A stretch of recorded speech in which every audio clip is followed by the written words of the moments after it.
Hi dolls, and welcome back to my channel. So this is going to be kind of an update video. It's no makeup Monday, so I am not wearing any makeup whatsoever. You know, you gotta let your skin rest.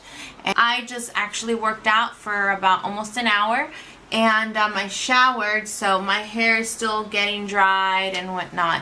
But I wanted to film this update video because I haven't been around for about 2.5 months, and I kind of wanted just to update you guys on my reasons why I've been MIA. So, I would say back in February, I was diagnosed with a condition in my uterus, and I had to get a hysterectomy done.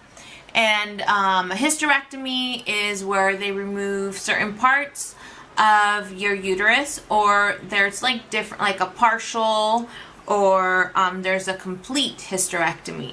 I was supposed to get a complete hysterectomy, meaning they were going to remove both ovaries, both fallopian tubes, the uterus itself, and the cervix.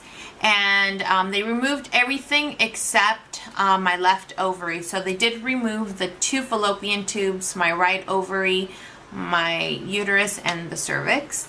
I'm only 32 years old, so that was a big hit for me because I've only heard of people getting hysterectomies done when they're much older.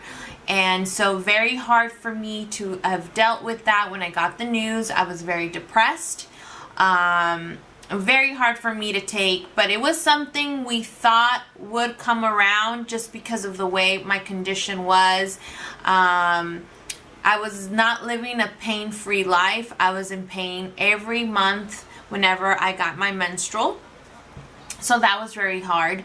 And it was like having contractions of like going into labor pretty much when I would get my period. So that was not the way to live. So I figured, you know, why not? And that's when they found out that I had endometriosis, but I had a rare one where it's actually not in the uterus lining, it's in the actual muscle. So every time I would get my period, my muscle would contract like if I was going into labor, so then I would get contractions. I was living like that for 2 years with every doctor possible. Gynecologists that I saw would tell me I was that small percentage of women that would have severe cramping, severe bleeding, so forth and so forth. It's a very sad story to go through your life, doesn't matter for a year, 2 years, 15 years, and see different doctors and they just want to pass you on and say you're just a statistic. It's this small percentage. You're part of this group, or you're this or you're that. So when my sister-in-law told me about her gynecologist and referred me to go see him, and the first time I see him and I'm explaining to him somewhat of what's going on with me, he knew somewhat right away what was going on. So it was kind of a light for me. So it was really, really nice to see a doctor that knew exactly what I was talking about, and he somewhat knew what was going on. So then he did all these tests, like a biopsy he had to do of my uterus, and that was painful. That was like, you had no meds for that, no anesthesia, you were wide awake.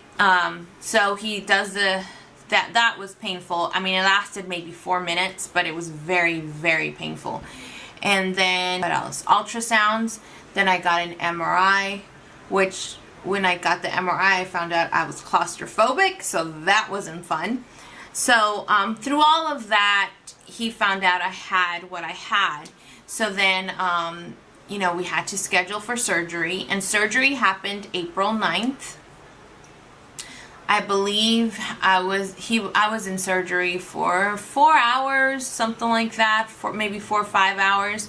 It was a little bit longer than what we had anticipated, and so my husband was in the waiting room for quite a while and nervous as heck, you know, because I've already had been in surgery before for something else, but it was very nerve-wracking for sure.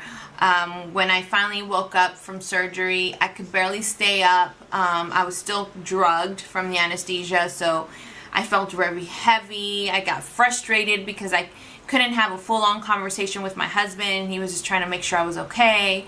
And it was a very long process to deal with at a short amount of time. But I can say that it wasn't as bad as I expected, the aftermath of dealing with the stitching the cuts that they had to do, because they used a robotic machine on me. They didn't do a typical laparoscopic surgery. It was a robotic called the Da Vinci. So I had a lot of concerns on that, because the doctor's actually not the one inside working on you. It's actually him telling the machine what to do and stuff. So it was kind of all new to me, but it was very nerve-wracking. I can say that I've healed really, really well, but it still hurts. The areas, it hurts when there's any pressure, or I might be sitting and all of a sudden I'll get a shooting pain. So I'm still healing. The doctor says I'll be 100% healed next year. So when I turn a year, when it'll be a year since I've had the surgery, he says that's pretty much when I'll be completely healed.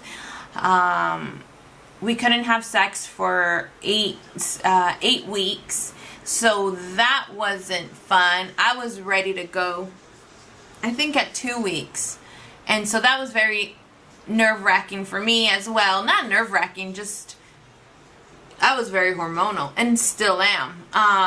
I am very emotional. I believe that my ovary hasn't kicked in yet, so the doctor said it might take up until the end of August for the ovary to kick in and start working, because it has to do a double work, because I only have that ovary left.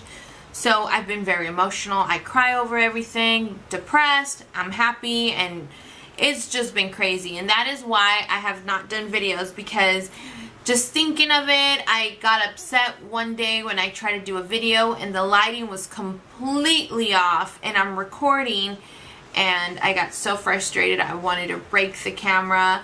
And that's when I was like, whoa, hold on, that's not me. Why, it's like you start realizing, like, okay, something's wrong here. And that's when I talked to the doctor, and he said, I have to give it a couple more months for my hormones to kick in and all that. So I'm going to be kind of frazzled, crazy, and an emotional wreck.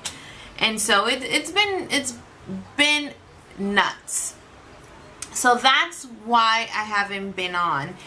So I had to recuperate from surgery and then having to adjust again to do things. A lot of people said, oh, you're gonna be fine. I can honestly say it was a work in progress. My husband, those 8 weeks, he did everything. I did walk. I had to do some walking, but I also could not overexert myself, because then there was the whole chance of relapsing, or the stitches that were inside would break, and all of that, internal bleeding if I did anything. It was just a whole thing. I had to do a little bit of walking here and there because of blood clots, because there's always a possibility of that. And so it was just a work in progress. I got very frustrated because I couldn't do normal stuff. My husband had to help me in the shower, help me get out of the shower, help me get dressed, because I couldn't bend over. And it just got frustrating because I had to depend on people when I'm used to doing stuff on my own. Doing makeup, it would take forever because I was uncomfortable sitting a certain way, and then I had to do this. Most of the time I went without makeup throughout the week.